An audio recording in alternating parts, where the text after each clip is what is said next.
महाभारत केवल 5000 साल पहले लड़ा गया युद्ध नहीं, बल्कि एक जीवित ग्रंथ है जो हर युग, हर समाज और हर व्यक्ति को दिशा देता है। इसकी कहानियां, पात्र और प्रसंग आज भी उतने ही प्रासंगिक हैं जितने द्वापर युग में थे, क्योंकि ये केवल राजवंशों की लड़ाई नहीं, बल्कि मानवीय कमजोरियों और शक्तियों का दर्पण है।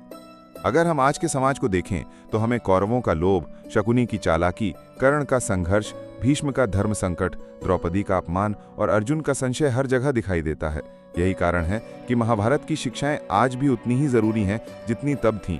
राजनीति में देखें तो महाभारत सिखाती है कि सत्ता यदि धर्म और न्याय से अलग हो जाए तो उसका परिणाम केवल विनाश है।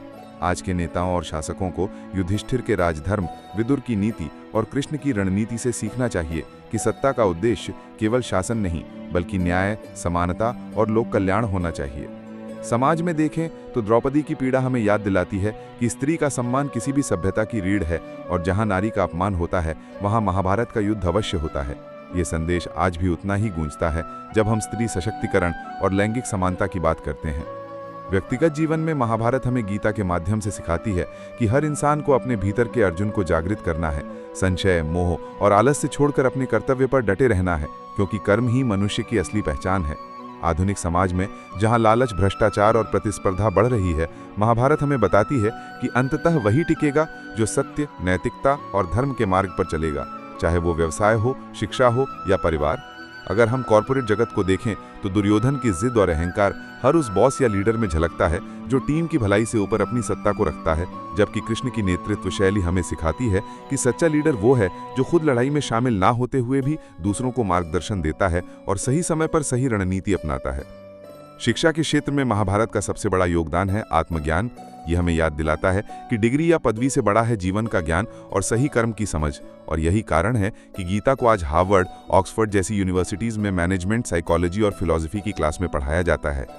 धर्म और अध्यात्म के संदर्भ में महाभारत हमें यह सिखाता है कि ईश्वर केवल मंदिरों या मूर्तियों में नहीं, बल्कि हर उस कर्म में है जो निस्वार्थ होकर किया जाए।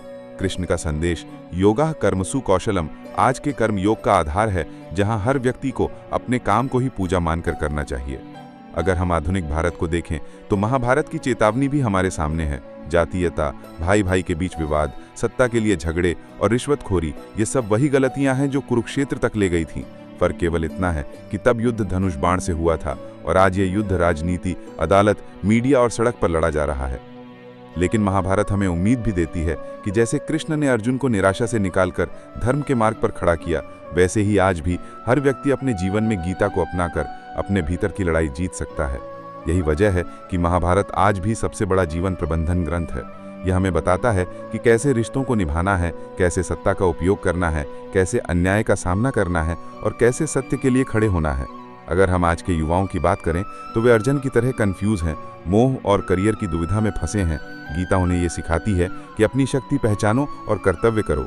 आज की स्त्रियां द्रौपदी की तरह अपनी गरिमा और अधिकार के लिए लड़ रही हैं, और समाज धीरे धीरे ये मान रहा है कि बिना स्त्री के सम्मान के कोई प्रगति संभव नहीं। आज के बूढ़े भी भीष्म की तरह अनुभव रखते हैं, लेकिन नई पीढ़ी उन्हें अनसुना कर देती है, जिससे समाज अपनी जड़ों से कटता है। इसलिए महाभारत यह संदेश देती है कि अनुभव और युवा ऊर्जा दोनों का संगम ही समाज को संतुलित रखता है। अगर हम अंतर्राष्ट्रीय स्तर पर देखें तो राष्ट्रों के बीच युद्ध और टकराव भी उसी लालच और सत्ता संघर्ष से उत्पन्न होते हैं जो कुरुक्षेत्र तक ले गए थे। महाभारत हमें सिखाता है कि अगर वैश्विक राजनीति में भी धर्म, न्याय और सहयोग को प्राथमिकता दी जाए तो युद्ध टाले जा सकते हैं। यही नहीं, तकनीक और विज्ञान के इस युग में भी महाभारत प्रासंगिक है। यह हमें याद दिलाता है कि तकनीकी शक्ति का उपयोग केवल कल्याण के लिए होना चाहिए, न कि विनाश के लिए, क्योंकि शक्ति अगर अधर्म के हाथ में जाती है तो उसका परिणाम वही होता है जो दुर्योधन और कौरवों का हुआ था।